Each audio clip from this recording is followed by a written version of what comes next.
Es momento de asomarse a La Ventana Indiscreta, un programa de reflexión y crítica para abrir nuestra mirada a lo mejor del cine. Conducen Anne-Marie Meyer y Hammurabi Hernández.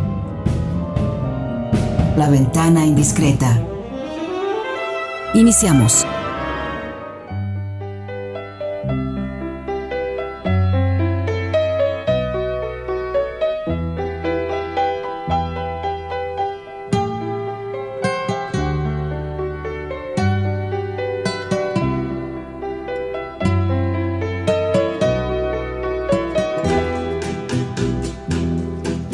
Por ti yo dejé de pensar en el mar, por ti yo dejé de fijarme en el cielo, por ti me ha dado por llorar como el mar, me he puesto a sollozar como el cielo, me ha dado por llorar, por ti la ternura se niega conmigo, por ti la amargura me sigue y la sigo. ¿Cómo están? Aquí estamos de nuevo abriendo la ventana indiscretamente para ustedes para hablar del cine.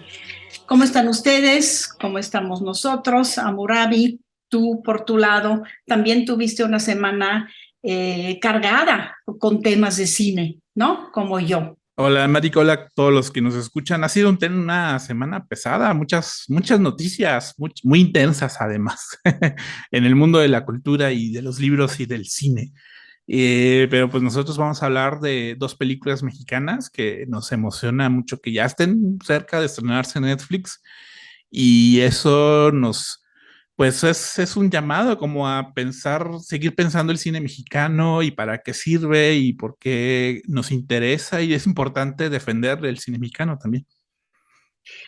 Y tenemos que empezar con una noticia triste, pero por el otro lado, de nuestro lado, rendir un homenaje a nuestro Héctor Bonilla, uno de los actores que han dado pues sí, la característica de lo mexicano a varias muy buenas y a muchas muy buenas películas, aparte de que ha hecho mucho teatro, mucha televisión, y fíjate, Hammurabi, que me di cuenta de algo que, bueno, al mismo tiempo que me molestó, también lo entiendo. Casi todas las notas acerca de la muerte de Héctor Bonilla e incluso desde hace años, 2-3 años ya, acerca de su enfermedad, y ya se le veía también, se le notaba también que estaba enfermo y seguía trabajando y trabajando, iban alrededor de la televisión. Y ayer vi una entrevista con él que se hizo en el 2002 o 2003 de una de las televisoras, muy larga, más de una hora la entrevista. Y cuando le preguntaron que si para él el teatro era como la base de todo, él dijo: el teatro para mí fue la gran escuela y fue en lo que estoy trabajando todavía muchísimo. El cine para mí es lo que me ha dado una fama casi de coautor de algunas películas. Y la televisión fue, bueno, y se empezó a reír, y la televisión la hice muy divertido y muy, digamos, muy entretenido, y además me ha dado para comer. Se me hizo muy bonito y se me hizo muy cierto también. Él ha tratado de hacer una televisión diferente, incluso le llamaba a Hammurabi la otra televisión, y ahí hizo 2 o 3 telenovelas que él mismo dio la idea, que él mismo trabajó con el guionista, pero obviamente las televisoras pues prefieren traducir cosas ya del turco, del idioma que sea, del portugués de Brasil, y agarrar telenovelas ya casi armadas. Y entonces esa otra televisión que Héctor Bonilla tenía en la mente, que se podía hacer mucho más cercana al teatro y al cine, pues no la pudo crear él, y la tenemos que buscar todavía o la tenemos que esperar todavía. Pero de las películas en las que él estuvo, acabamos incluso de escuchar una de las músicas de María de mi Corazón, donde él hace un dueto con Chávez. Entonces, pues, eso fue para mí un momento importantísimo, que ya en 79 estaba Héctor Bonilla lleno, metido en el cine independiente mexicano, al lado de los jóvenes realizadores recién egresados del CUEC, donde empezó incluso él en una película con Jaime Humberto Hermosillo, El cumpleaños del perro, una película que a mí me sigue gustando mucho, que fue en 1975.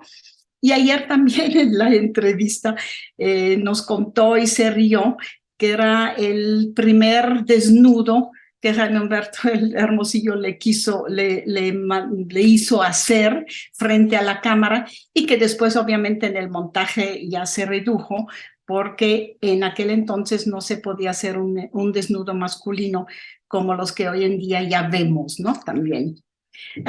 Tú llegaste al cine mexicano un poquitito después de mí, pero ¿qué películas de protagonizadas o donde Héctor Bonilla hizo un papel importante te impresionaron? No, yo lo recuerdo mucho, pues sí, lo recuerdo mucho por la televisión, lo recuerdo mucho por como hacer, digamos, pareja artística con María Rojo, por su trabajo en Rojo Amanecer, y yo luego ya más adelante lo empecé a reconocer y eh, por su trabajo con películas de Jaime Humberto Hermosillo. Matiné, por ejemplo, es una película que a mí me gusta muchísimo. Y creo que la presencia de Héctor Bonilla y de Manuel Ojeda, por cierto, los dos fallecieron en el último año, ¿no? Eh, Me parece increíble, o sea, realmente es una gran película. Y lo que te he escuchado decir de tus anécdotas con Hermosillo es que era un periodo de, digamos, de mucha experimentación creativa, ¿no? En donde también los actores estaban involucrados como en los procesos de creación. Y casi todas las entrevistas de Bonilla me parece que reflejan eso, o sea, reflejan a alguien que realmente tomó en serio el oficio del actor, ¿no? El oficio de la actuación, no como una celebridad o una estrella que sea admirada, sino preocupado por entender las complicaciones y las complicidades que implican los personajes, ¿no? Y eso lo notan mucho en las entrevistas. Yo también vi esa entrevista que tú comentas, que dices, bueno, en la televisión fue divertido, fue padre hacerlo, ¿no? Pero realmente te das cuenta que era alguien con mucho oficio y con mucho trabajo, y además con una, digamos, como con mucha bondad, ¿no? En sus palabras y en su actitud y en su relación con muchas personas dentro del gremio artístico, que creo que hace que la pérdida de Héctor Bonilla dentro del cine nacional sea una pérdida muy difícil. Si tú hablas de su conciencia de ser actor y de trabajar el tema, incluso a mí me parece que siempre detrás de sus personajes que representaba se sentía su posición personal como mexicano, ¿no?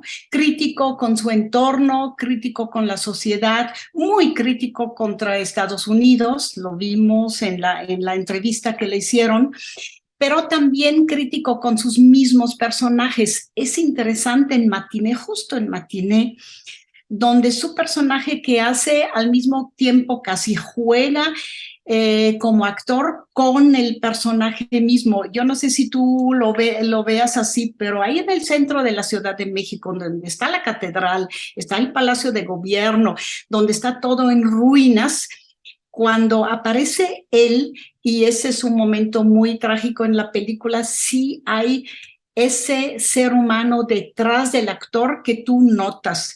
Y después lo vimos en 89 ya en Rojo Amanecer. Ahí no solo actúa, sino que él fue de los iniciadores, de los productores, de los que de repente en cierto momento dijeron, pues ya se nos acaba el dinero, ¿y ahora qué hacemos? Tenemos la película Rojo Amanecer, pero Jorge Fons y él, María Rojo, los Vitir, todo el mundo ahí empezando a buscar recursos para terminar esa película de la que ni siquiera sabían si se podía meter a correr en salas, porque obviamente es una película muy, muy crítica acerca de no solo el gobierno de la época, sino también la represión más adelante, ¿no? También.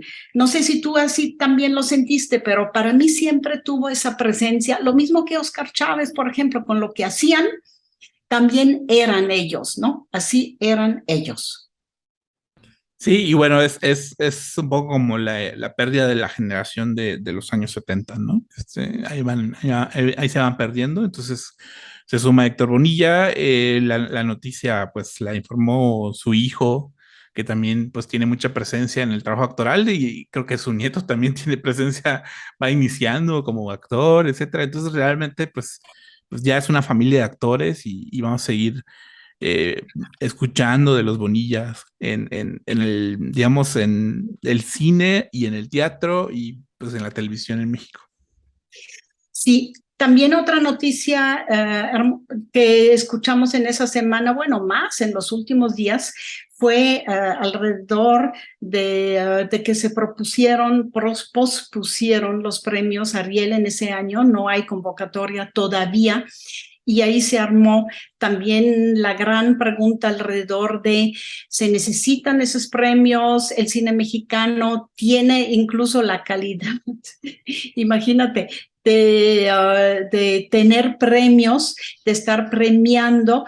Y a mí la polémica como se da no me gusta porque se está poniendo puntos de interrogación en algo que obviamente es desde muchos años muy, muy seguro la calidad, la importancia y también a nivel mundial el eco que llama el cine mexicano en todo el mundo. Hammurabi, no sé cómo veas tú esa noticia y su polémica. Sí, obviamente la discusión es sobre si habría que asignar recursos a ese tipo de eventos. La respuesta es sí. Habría que discutir cómo, de qué manera, con qué, con los matices de eso, pero no tan drásticamente decir, pero es que realmente eso no importa. Claro que sí, sí importa, porque creo que Del Toro lo puso muy bien en un mensaje en redes sociales, ¿no? De que, bueno, es peor la pérdida cuando no se hacen las cosas, cuando no se sigue creando, que cuando digamos, el costo es más alto cuando no hay este tipo de eventos que cuando se dejan de hacer, ¿no? Entonces, obviamente, pues es una discusión que yo creo que están en las dos películas que vamos a comentar el día de hoy. Sobre todo están en esas dos películas, pero también están en el futuro, ¿no? Eso es lo interesante, es una visión al futuro del cine mexicano que les está faltando en ese momento al decirnos que en ese año no va a haber premios Ariel. Nos vamos a despedir con sí una visión también que Héctor Bonilla hizo a futuro fue cuando él le compuso a sus hijos su testamento y se lo cantó. Eso fue por ahí en el 2004 o algo así, vi ayer. Les cantó y les compuso su testamento. Vamos a dejarlos con la música compuesta y cantada por Héctor Bonilla, bueno, más bien recitada por Héctor Bonillo, su testamento.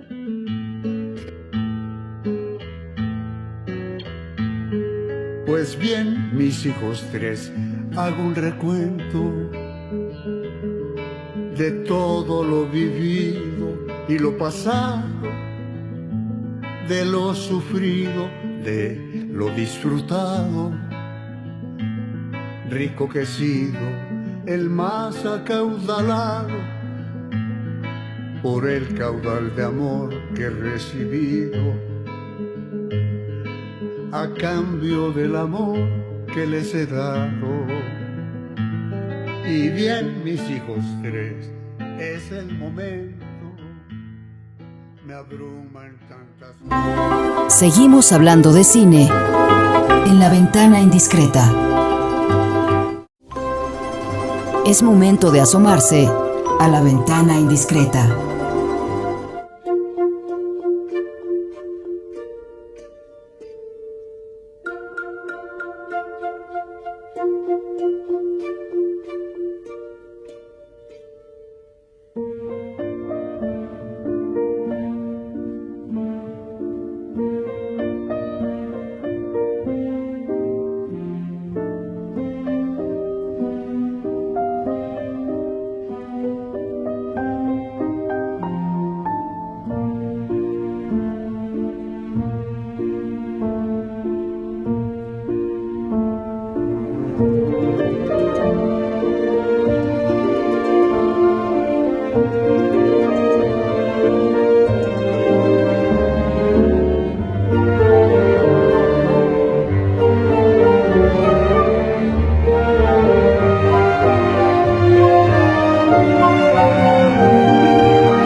Estamos de vuelta y con el tema de Carlo, del compositor Alexandre Desplat, que compuso la música para la película Pinocchio de Guillermo del Toro.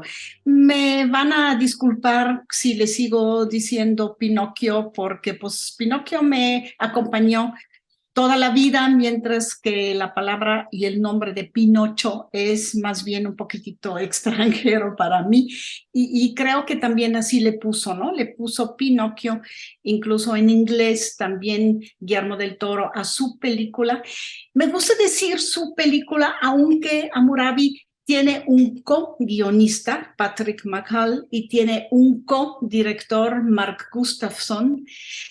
Y eso a mí me dice también que esa película él sí la hizo en compañía de un gran elenco. En los créditos finales, de una vez hagamos un flash forward a los créditos finales, salen mucha gente, muchos animadores muy conocidos a nivel mundial. Sale también el taller de Chucho aquí en Guadalajara, que hizo toda la secuencia, o las varias secuencias del mundo de la muerte. Y salen también,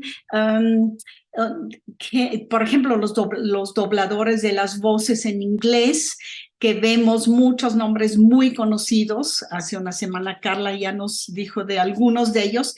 Es como un elenco internacional, pero del gran profesionalismo, y siento que estamos frente a una obra, quizás no colectiva, pero sí una obra en compañía de mucha gente y muchos profesionales que han rodeado la última parte de digamos, de la obra de Guillermo del Toro. No sé si así lo sientas también, Amorado.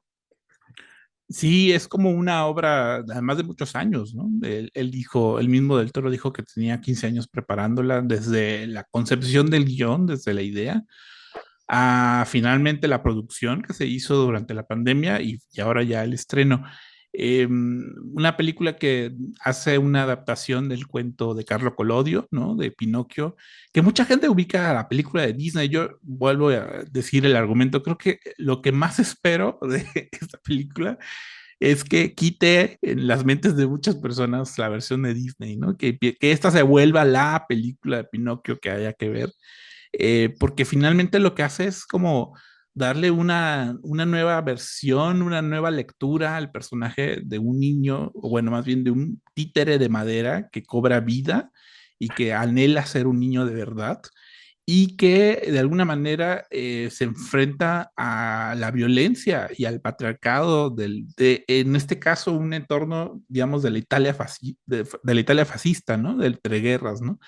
Entonces, a partir de ese contexto, pues es una historia que pues nos habla sobre la muerte, nos habla sobre la paternidad, nos habla sobre pues el sentido, digamos, de la existencia, y nos habla sobre la monstruosidad, muy al estilo también de Del Toro, ¿no? Y sobre, digamos, digamos, sobre la manera de disfrutar la vida, ¿no? A partir de entender lo efímero que es. Yo también me cuento entre los que también buscaban detrás de la película de Guillermo del Toro el viejo cuento. Para mí fue un poco diferente, Hammurabi. En mi niñez, mi mamá es de raíces italianas. Obviamente Pinocchio en nuestra casa siempre fue un personaje importante en el sentido educativo, es decir, cuidado, no vayas a mentir, te va a crecer la nariz. Cuidado, no te acerques al fuego, te vas a quemar los pies como Pinocchio. Cuidado, no te acerques demasiado al agua o al mar, porque te va a comer un pez. Era un tiburón en el cuento, no era una ballena, pero la ballena es mucho más mexicana también. Entonces, ese cuento como didáctico para niños, levantando un poco el dedo y diciendo no hagas eso, pórtate bien, ve a la escuela, estudia, no juegues todo el tiempo, está en el cuento original y fue el que a mí me transmitieron y con el que a mí me amenazaron en mi niñez. Yo la película de Disney tengo que admitirte que nunca la vi, pero sí sé que mucha gente y la mayoría de la gente está muy marcada por la película de Disney y busca un poquitito la diferencia de la película de Del Toro. Yo creo que de Del Toro seguramente como yo en su casa, él decía incluso que su mamá sí le traían mucho a cuento lo de Pinocchio y que ahí entonces le nació el interés de hacer un cambio en el Pinocchio, convertir el Pinocchio en alguien que quiere ser un ser aceptado por su padre, normal en el sentido de no diverso, como un pedazo de madera animado. Y entonces de ahí nace un Pinocchio, yo diría, con alma y madera mexicana, porque sí reconozco mucho en la versión de Guillermo del Toro su propia, digamos, cultura que lo crió, también su propio tipo de educación, que no es el fascismo italiano uniformado, ordenado, impuesto, represivo, sino que es una manera mucho más latina, mexicana, de tomar, por ejemplo, el ambiente familiar y también la paternidad como algo muy, muy importante en la vida. Ese gran cambio para mí es fundamental porque me parece que es un Pinocchio no solo adaptado, sino totalmente reinventado desde los ojos y también la experiencia vital de la obra y de la vida de Guillermo del Toro. Sí, te diría que la palabra que estás buscando es católico. Muy católico todo. O sea, ahí está el Por lo del tema sacrificio, del por lo del sacrificio. sacrificio y de la culpa y de la expiación. Pinocchio entra a un mundo en donde la gente le dice que él está cargando, él es una carga para el mundo y entonces tiene que aliviar esa carga, tiene que redimirla, porque digamos hay un ser en una cruz de madera que es igual que él, porque también él es de madera, ¿no? Y entonces él de alguna manera está buscando aliviar eso, ¿no? Y esa idea de monstruosidad es lo que finalmente es el monstruo en la película.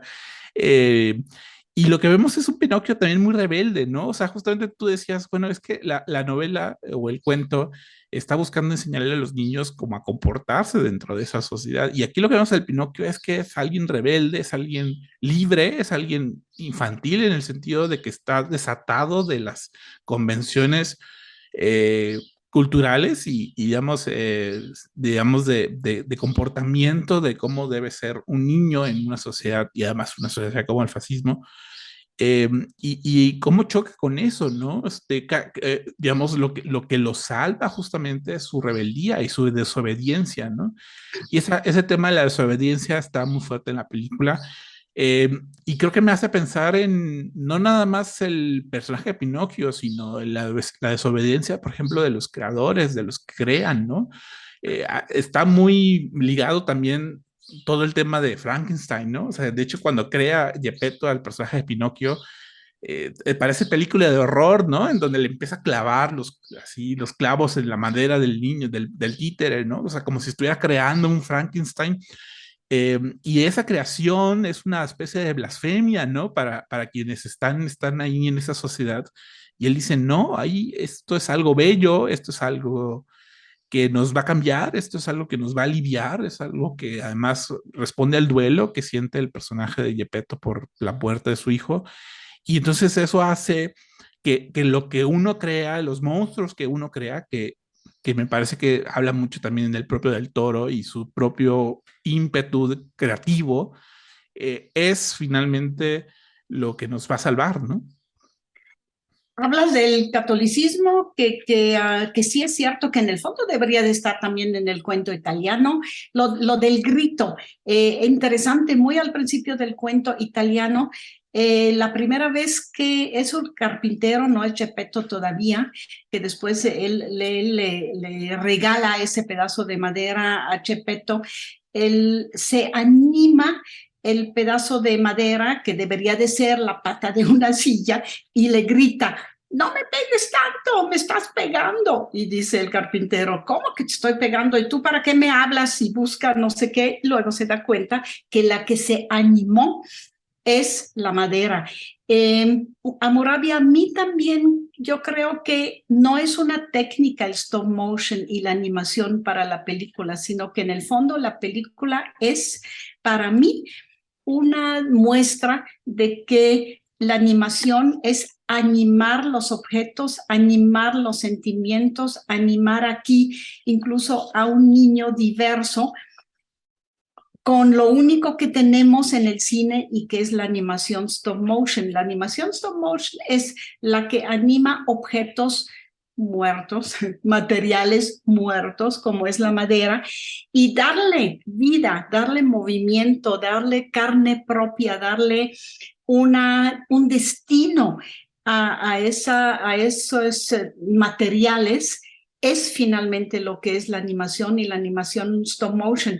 Por eso yo, por ejemplo, me resisto a decir que el stop motion es la técnica para hacer el Pinocchio. Yo creo que el Pinocchio es la técnica de la animación, es decir, el carpintero y después Geppetto y después el mismo Pinocchio se animaron y se animaron a ellos mismos a partir de un trozo de madera. Eso se me hace de lo más casi filosófico o antropológico de la película, en el sentido de que es sobre animación y animar.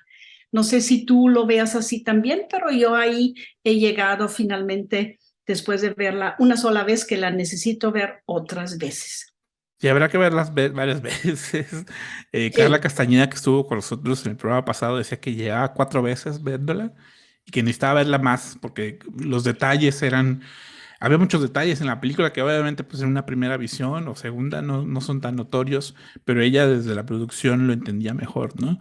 Sí, pues la animación es dar alma, es darle alma y darle movimiento a las cosas. Y yo creo que el alma, creo que la pregunta sobre el alma y para qué es, también está en la película, ¿no? Para qué hay un muñeco de madera cobra vida, ¿no? O sea, ¿cuál es su propósito finalmente? Y eso se está preguntando constantemente el personaje. Y habría que rescatar que esa historia está muy contrastada con varias escenas en donde el personaje de Pinocchio se supone que muere y visita una especie de inframundo, ¿no? De mundo de más allá, que entiendo son las escenas que se grabaron aquí en Guadalajara, ¿no? Eso se supone que se hizo aquí en Guadalajara y tengo la impresión que es como de lo que más está llamando la atención en este momento, como todas las escenas de la muerte que se ven en Pinocchio, porque además también pues es una manera muy, no sé si la palabra sea reconfortante, o quizás como filosófica o entendible de entender la muerte, ¿no? En la película. Sí,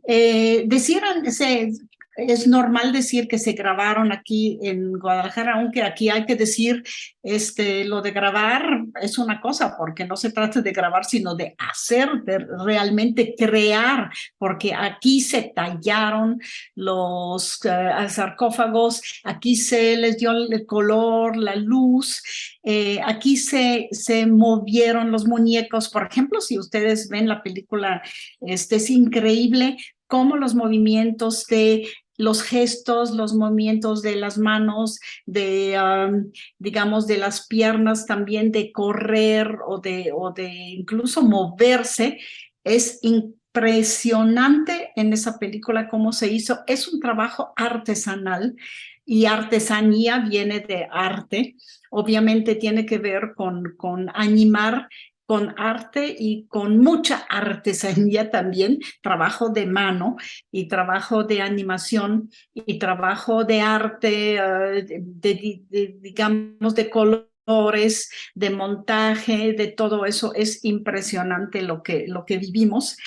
Y creo que yo, a lo de tu impresión que tiene mucho de sacrificio y de mucho de culpa también del catolicismo, yo también le agregaría que justo la escena las escenas de la muerte, que son varias, y el ir a la muerte y regresar al mundo de los vivos, tiene mucho de cultura mexicana prehispánica incluso, ¿no? Entonces ahí también el alma mexicana, no solo de Guillermo del Toro, sino el alma mexicana en la que vivimos y tenemos nuestras tradiciones, pues ahí está en la película y es sumamente importante porque en el cuento Pinocchio no muere, además no tiene vida eterna como la tiene de ir y morir entre varios mundos como lo que vemos en la película.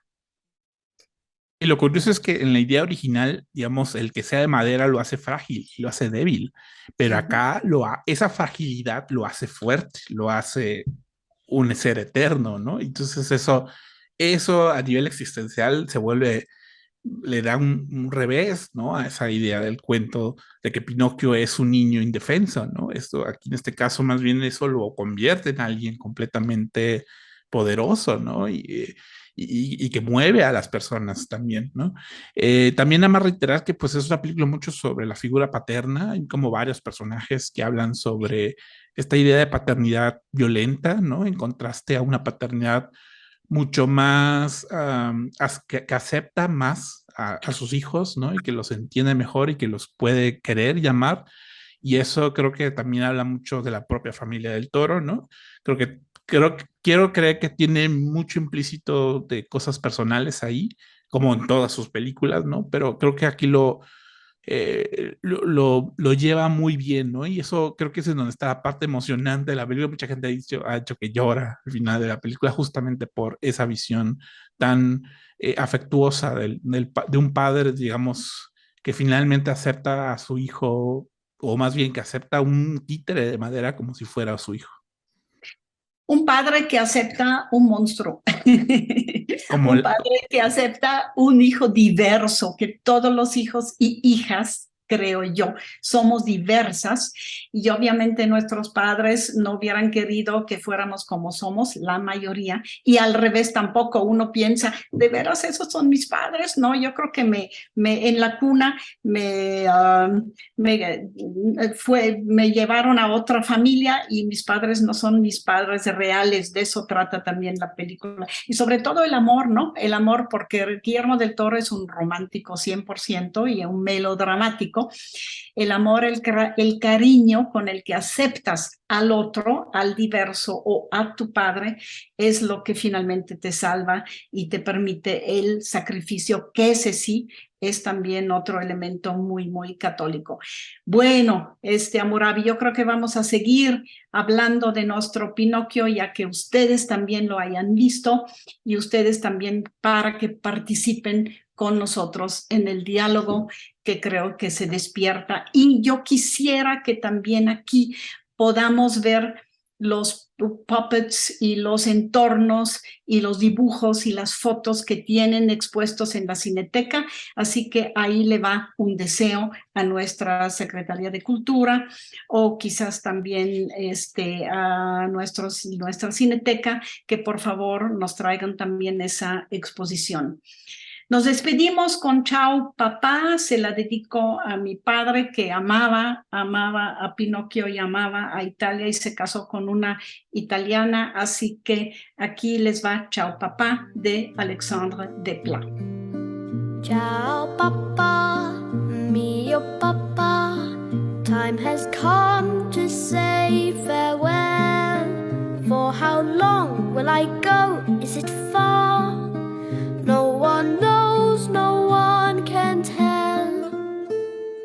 If I am gone for a long, long time, I'll pack away a fine piece of shine. The sounds of birds jumping with bells, draw rings of plums or bags of shells.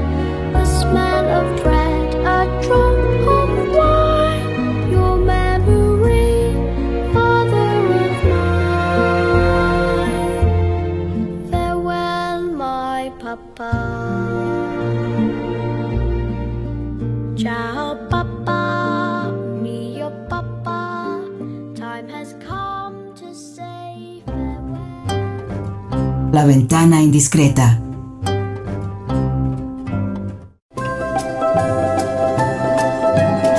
La ventana indiscreta.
Estamos de vuelta ya en ese programa pesado para mí en cuanto a importancia, porque estamos hablando de Bonilla, estamos hablando de Del Toro y ahora vamos a hablar de Iñárritu, de González Iñárritu y la película Bardo, que también fue una película muy anunciada, muy esperada por todos nosotros.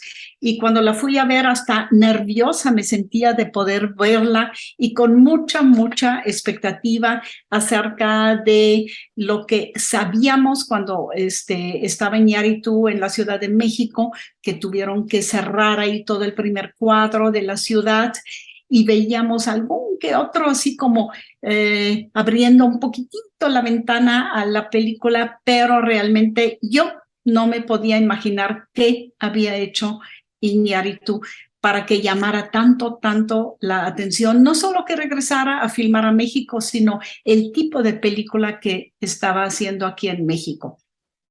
Acabamos de escuchar una canción, Boulevard de Broken Dreams, el Boulevard de los Sueños Rotos, de Juan García Esquivel. Esquivel se pone él, pianista también con una banda, y el originario de Tampico. Tampico, Hammurabi, como tú, entonces pues algo tienen en común tú y Esquivel. Por algo lo elegimos. Algo. En Bardo de Iñárritu, ¿qué tanto hay también adentro de Bardo y de lo que vemos de Iñárritu de mexicano? No tanto ahorita, si todavía para reconocer las ciertas partes, pero yo, por ejemplo, la primera escena donde estamos en un desierto y poco a poco estamos viendo como hay un personaje, una sombra de algo o alguien que con alas se levanta al cielo y como que entiende que el cielo no es para él y regresa a la tierra, o no se puede levantar y no puede volar. A mí me hizo pensar muchísimo en la zona norte, en la franja fronteriza de México y Estados Unidos. No sabemos si estamos del lado de Estados Unidos o del lado de México. Y ese desierto y ese personaje que quiere volar, no sabemos si volar sobre el muro de norte a sur o de sur a norte, sí me hizo sentir profundamente mexicano y como de cine mexicano fronterizo. ¿Tú así también lo sentiste o a lo mejor estoy soñando? A lo mejor estás soñando, tal vez eso es el tema de la película, que estamos todos soñando y no sabemos si estamos vivos o muertos o en medio de eso, ¿no? Que eso ya es spoiler, ¿no? Pero, pues yo la primera escena, pues yo creo que me recuerda a 8 y medio, el inicio de 8 y medio, donde también aparece un personaje que es un director de cine que está teniendo un sueño. Él sí está teniendo un sueño de su crisis creativa, de su sensación de sentirse atrapado, y hay una escena en 8 y medio donde está el personaje de Guido flotando y hay un hilo que lo tiene atado a la tierra, ¿no? Mientras él sigue flotando en el aire, y ese punto de vista me parece que es muy similar, y mucha gente ha comparado Bardo con 8 y medio, ¿no? Con decir, es su 8 y medio, ¿no? Creo que también ha de ser su octava película, no sé, no sabría cuántas tiene, pero yo creo que por ahí va también en cuanto a contabilidad. Creo que más bien estaría interesante dejar de verla así y ver lo que tiene en términos, digamos, de lo que está queriendo decir, ¿no? O sea, me queda claro que es un personaje, en este caso, Bardo es sobre un periodista, que es además un director de cine, que regresa a México para un homenaje, para recibir un homenaje, y en ese regreso a México, él se empieza a cuestionar, a tener una crisis de identidad, ¿no? De su pasado y de su futuro, el no ser de aquí, no ser de México, pero tampoco no ser de Estados Unidos. Pero también pues soy de esta clase, digamos, de la clase alta de la Ciudad de México, que está muy emparejado con las televisoras y con la industria cultural y con el poder y con el priismo de aquel entonces, pero también no soy eso, ¿no? También soy quien está preocupado por la situación de los migrantes, por ejemplo, en Estados Unidos y en Los Ángeles y en la frontera, ¿no? Esa idea de lo fronterizo, de no nada más lo geográfico, sino lo temporal también, ¿no? La frontera que hay entre el México prehispánico y el México de ahora, creo que está muy presente en toda la película de Bardo y creo que el director se está preguntando, bueno, ¿quién soy si no soy ni de allá ni de acá? ¿Quién soy entonces, no? ¿Quién soy? ¿Soy lo que otros me reconocen en mí? ¿Soy ese director petulante, engreído, la gente piensa que soy o soy alguien más, ¿no? ¿O soy lo que mi familia me está tratando de decir? Y creo que ese cuestionamiento me gusta en la película, ¿no? Y lo expresa de las formas más vibrantes posibles que se puede ver ahí en Bardo. Yo creo que el mismo título ya muestra como sus propias dudas, ¿no? Dice falsa crónica de unas cuantas verdades. Las verdades no son ni la verdad, no es la verdad, son posibles verdades y la crónica es falsa.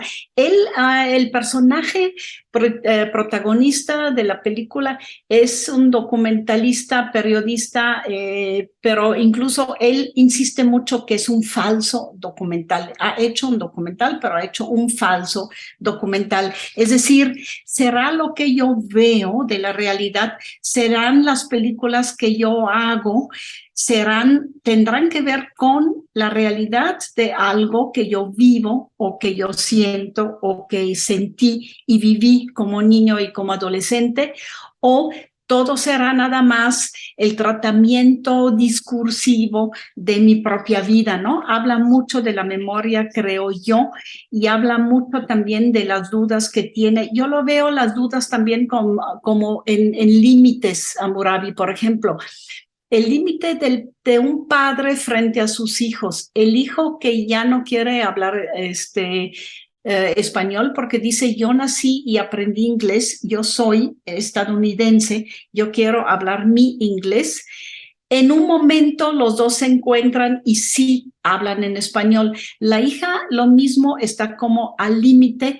En lo que me falta un poquitito en la película, pero estoy segura que ya no le cupo porque es mucho más difícil todavía, es lo del límite de él con su esposa. Sí se ve en muchas escenas también, que también es una pareja que está como moviéndose en el límite de entenderse y ya no entenderse, de jugar y ya no jugar. Se siente más con los hijos, se siente más a nivel familiar, a nivel de padre con los hijos que como a nivel también de pareja. Y en cuanto a México también, su insistencia, ahí lo siento menos felinesco, menos de Fellini, sino más de Jodorowsky. Por ejemplo, o de Gámez con su película experimental, en qué símbolos pensamos cuando pensamos en México fuera de aquí y en qué símbolos y metáforas vivimos a México cuando estamos en el zócalo de la ciudad.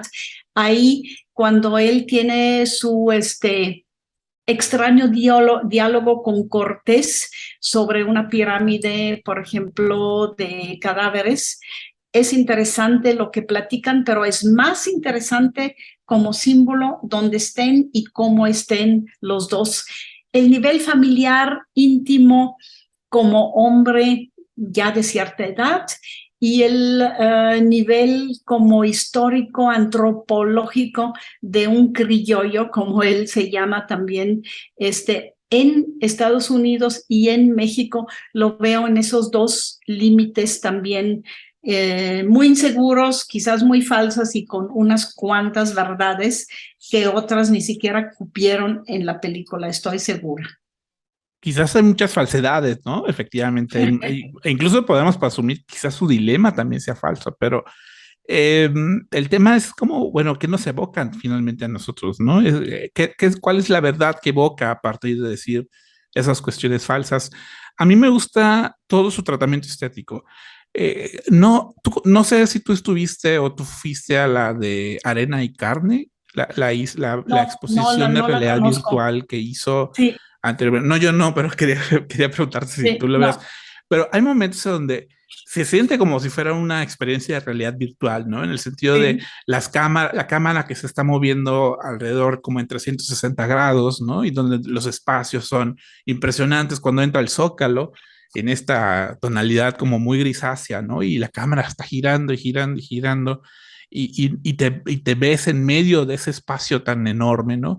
O cuando van caminando esta caravana de migrantes y la cámara igual se mueve alrededor de ellos y eso con la arena que está como con el viento que está levantando la arena, ¿no? Y eso hace que la fotografía se luzca, ¿no? Y te meta en esa situación como si tú fueras parte de esa caravana o simplemente esta recreación, ¿no? De la batalla de los niños de héroes de Chapultepec, que es como muy graciosa, pues, por lo irónico y lo satírico con que está hecho, pero que está hecho con unos grandes angulares que hace que realmente te mete en el entorno, digamos, en lo extraño que es esa batalla y ese entorno, ¿no? Y creo que eso a mí creo que la película tiene sus momentos más interesantes cuando te mete a esas situaciones, ¿no? Más que la parte discursiva, es cuando te mete a entender culturalmente cómo estamos en el espacio, en el territorio. Eso ahí me gusta de Bardo. Me gusta mucho reconocer en Iñárritu de nuevo y además aquí con más experimental, de manera más experimental, lo que ya vimos en Birdman, como tú dices, en Carne y Arena, y también en Beautiful y El Renacido. Ese trabajo estético, que la estética es el contenido, es decir, en los movimientos de cámara de Darius Khondji, que es maravilloso en su manera de ser camarógrafo, al mismo tiempo de narrarnos el entorno y mostrarnos como la inseguridad en el entorno. Es increíble cómo aquí la estética y la técnica crea finalmente la narración y el sentido de lo que nos transmite Iñárritu, y ahí lo siento como alguien que también es muy experimental con el cine, experimental que tanto transmite al espectador, no lo que cuento, sino cómo lo cuento, lo que hay detrás de lo discursivos, lo dices muy bien, y esas dudas finalmente, y esas, que la gente lo siente como autorreferencial, como quizás protagónico del autor,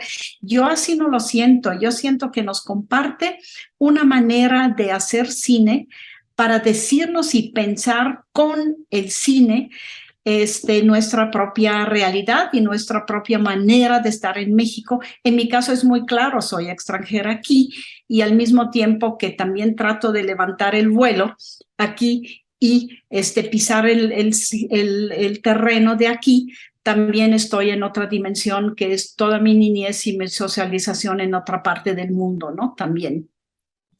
Sí, y yo nada más, bueno, creo que hace mucho que no escuchaba en el cine mexicano un comentario, ¿no? Sobre lo sitiado con que está la cultura en México a partir de las televisoras, ¿no? Y de los duopolios de exhibición. Y creo que me pregunto por qué alguien como Iñárritu tendría que emigrar a Estados Unidos, porque él se dio cuenta que culturalmente hablando o institucionalmente hablando es muy difícil crear en este país, ¿no? Y creo que lo que tienen ambas películas es como dos mexicanos que se fueron a Estados Unidos a hacer cine están regresando y están tratando de, pues como de plantar semillas también en México, ¿no? Y tratar de armar proyectos nuevos y tratar de decir qué es lo que necesitamos en México, porque ellos ya lo vieron también en Estados Unidos, para que pueda como seguir creciendo la cultura en este país y que no les toque la situación que ellos vivieron. Sí, tienes toda la razón. Lo que regresan diciéndonos, hay que arriesgarnos con nuestro cine, con nuestros discursos, ser más críticos frente a lo que vivimos, asumir lo que hay, pero también arriesgarnos hacia adelante. Eso tiene que ser como el futuro del cine mexicano, de los Arieles, que en ese año quizás no veremos ninguna ceremonia, pero sí, yo creo que tú y yo, como críticos de cine, también lo firmaríamos, ¿no? También le pondríamos nuestra firma, sí, que siga el cine mexicano como mexicano, pero también como más arriesgado, yo creo. Si eso lo podemos dejar como conclusión de hoy, yo creo que no estamos tan mal, y creo que eso hace falta, y los queremos invitar a cerrar con Deja que bailemos, o Dejen bailar, de David Bowie, que también es un momento muy, muy importante en la película Bardo de Iñárritu. Nos despedimos por hoy y les agradecemos mucho que nos hayan acompañado en esa ventana abierta que hoy resultó muy mexicana y un poco más pesada quizás que otras veces. Hasta luego.